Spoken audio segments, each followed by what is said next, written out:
Apply functions or apply family in R. Apply family is a very helpful time consuming function in R. It helps to subset the data from matrices, arrays, lists, and data frames in a repetitive way and do statistical summary of the data. It avoids making loop functions which are very time consuming and makes analysis complex. So apply family is very helpful as it saves our time from avoiding our loop functions which are very time consuming, and they create a long functions which complexes our data. There are many types of apply family functions there. Some of them are apply, lapply, sapply, mapply, and tapply functions. So let's start with apply function first. Apply function operates on arrays or data frames or matrices and returns vectors or list of values in return. The function that we use for apply is apply within the brackets x then comma margin then comma function. So what it says is apply the function to the column or row which is the margin here, and x is the data frame on which our function will be applied. Let's go to R and check how to apply this function. So if you want to check about any function or any package, so what is the help that you can do is whenever you want help of regarding any data or data type or data set, you just have to put a question mark and write the name of the data set or the function. It will help you out. Like I have executed this command question mark apply, so you can see there help is provided from the R with all the data about R function. So you can see apply function, what it says is returns a vector or array or list values obtained by applying a function to margin of an array or matrix. So let's build a command data frame first. So what I'm doing is I'm taking a variable df and making a data frame in it with command data.frame. Within brackets, I am taking two columns, that is first and second. In first, I am taking numbers from 1 to 10, and in second column, I am taking numbers from 11 to 20. Let's execute this command and check the values of df. So you can see we have two variables, first and second, with values in first from 1 to 10 and in second 11 to 20. Now let's apply function in it. What I want from this data, I am taking second margin. So second here means the column margin. I want mean of the second column from the df data. So my function is apply. Within the brackets, I am taking the data frame, that is df, comma the margin. So margin, if you want to take row, here it will be 1. If you want to take column, it will be 2. After that, the function name. So your function can be mean, it can be median, it can be standard deviation, it can be minimum, maximum. Any statistical function that you want to apply here, you can write the name of that function. So I'm executing this command. Sorry, I haven't applied it to whole the function. Let's execute the whole command. So you can see what happened is I got mean of both the columns because I have taken 2 here, which means I want mean of the columns, each column. If I would have taken 1, like in next command, I have taken 1 here, which means I want to have mean for each and every row. Let's execute. So you can see for each row, mean has been resulted. So there were 10 rows and there are 10 values. Next, what I'm doing is I'm sorting the data. Now, what is sorting the data? I'll create a database data frame, and from that data, we'll apply function, apply and find out the column sums, row sums, and then we'll sort the data.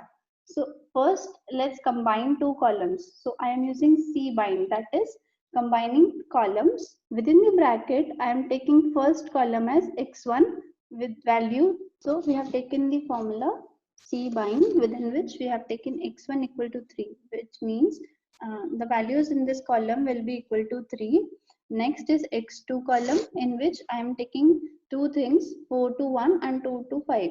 So what it means is, first it will create a vector x2 in which there will be values of x2 1 initially, then there will be 2 to 5.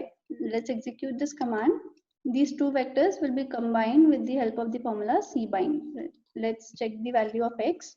So you can see there are two columns, x1 and x2, and values have been saved in them.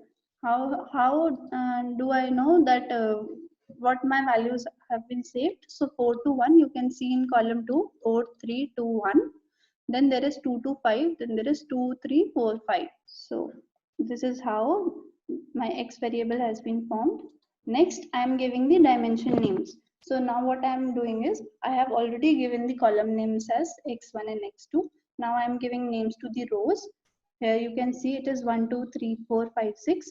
It is before the comma, which means it is row number here. So what I am doing is, I am saying dimension name of x. In the x data, dimension names, I want to put letters from 1 to 8. As you can see, there are 8 rows. So I'm taking letters 1 to 8. So you can see here, there are double brackets and within which it is written as 1. So it means they are indexing. What I'm doing here is I am indexing the value. So I'm saying rows here. In the X data set, only row names I need to put, in which I am putting letters from 1 to 8. Letters A, B, C, D, E, F, G. So let's execute this command and now check the values of. As you can see, 8 of the letters have been printed here. Now I am executing this command and giving dimensions name. Now x1, x2 are the column names and A, B, C, D, E, F, G, H are the row names. Now what I am doing is I am putting the function apply in dataset X. 2 here means the margin. So margin, it means column here because I have taken 2 as margin. So I have help here. You can see I have taken, let's do question mark apply. If you don't know how to use the formula, just do question mark apply and you can see you will be having the formula here. So you have margin and you then need to put function.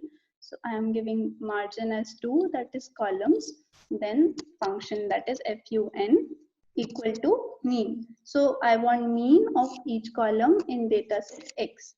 So you can see for column 1, mean is 3. For column 2, mean is 3. Next, let's find out the column sums. So I'm saving the values in column dot sums and applying the function. Similarly, like earlier, I put mean here. Now I am putting sum here. And let's check the value of column sums. So what happens is the value of first column, the sum of this column is 24. Next, the sum of column number x2 is 24 again. Similarly, row sums. So you can see we have the sum of each of the columns here. Now what we are doing is we are sorting it. So what I am trying to do is I am showing you different types of functions that you can put in this apply function and do the statistical analysis. So I am giving apply function here again to the X data set for columns and sorting it. So let's execute this command. Now what happens, you can see earlier my data set was 4321 2345 in X2 column. Now what I told in this function is sort the X data set in according to columns. So we have sorted the columns and it became 1 2 2 3 3 4 4 5. Next function is lapply. Next is lapply. So what is lapply do? It is used for other objects like data frames, lists or vectors. Similarly, when you want to put apply function, the data type it takes is in the form of data structure is data frames, list, vectors, and it returns list. So earlier what apply was doing is it was returning both vectors and lists, but in lapply the return will only be in the form of list, and the function to be used is lapply within the brackets x and function. Let's understand the function. X here means the vector or an object. So it is the data set basically that you are going to enter here, and function which you want to apply of each of the element of X. So I have also given an example here, as you can see, lapply. So I'll tell you how to get this command and how to get this output. What does it mean? Let's go to R and create an example.